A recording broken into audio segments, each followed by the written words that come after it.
the campaign, we heard President Obama, then Senator Obama, get a powerful endorsement from the American Small Business League. At the time, President Obama said small business is the backbone of the economy, and that it's time to end the diversion of government contracts out of Washington to corporate giants and make sure that they go to small businesses across the country. 2 months ago, the Treasury Secretary, Tim Geithner, reiterated that position.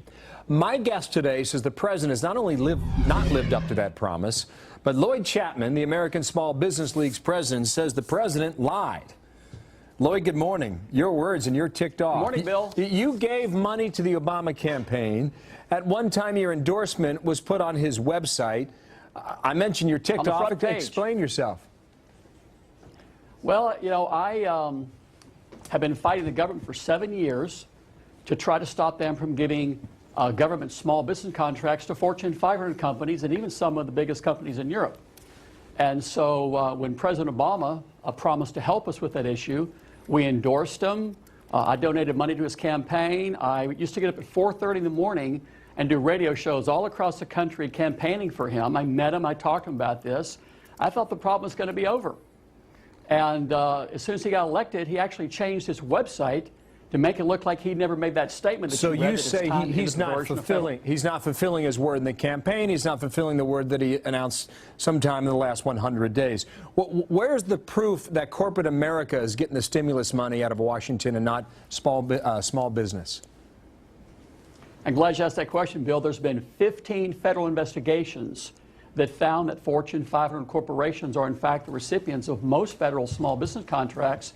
In fact, the SBA Inspector General's office released an investigation a few years ago that referred to it as one of the biggest challenges facing the Small Business Administration and the entire federal government today. So it's a big, big problem. Well, if the White House were sitting here today, they'd say you're dead wrong.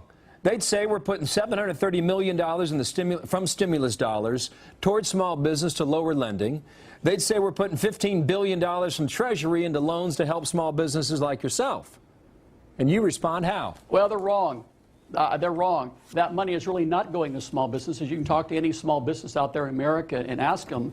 But they're also allowing $400 million each and every day in federal contracts that by law should go to small businesses to go to some of the biggest companies in the world. And there's been 15 investigations. So, you know, you can listen to me, you can listen to the White House. But if you look at the SBA Inspector General, the General Accounting Office, the SBA Office of Advocacy, the Inspector General for the Department of Interior, they all agree with me that Fortune 500 corporations are in fact getting small business contracts. So then, Bill, we need to realize that America's in a horrible recession. Small businesses create 98% of all the new jobs, and you can't create jobs like President Obama has promised by diverting money away from the middle-class companies where all the jobs are created. I've got to run. Who's listening to your argument? A lot of people in Congress. I've written a piece of legislation called the Small Business Fairness and Transparency in Contracting Act. A lot of people like you in the media. I've had the story in every major newspaper in the country. And hopefully, if people want to know more about it, they can go to info@strongervoice.org, and get involved in it. Lloyd Chapman, thank you for your time out of San Francisco. We will follow it. It is the backbone of American industry. You made your point. We heard from the White House, too. Lloyd, thanks. Megan? Well, she took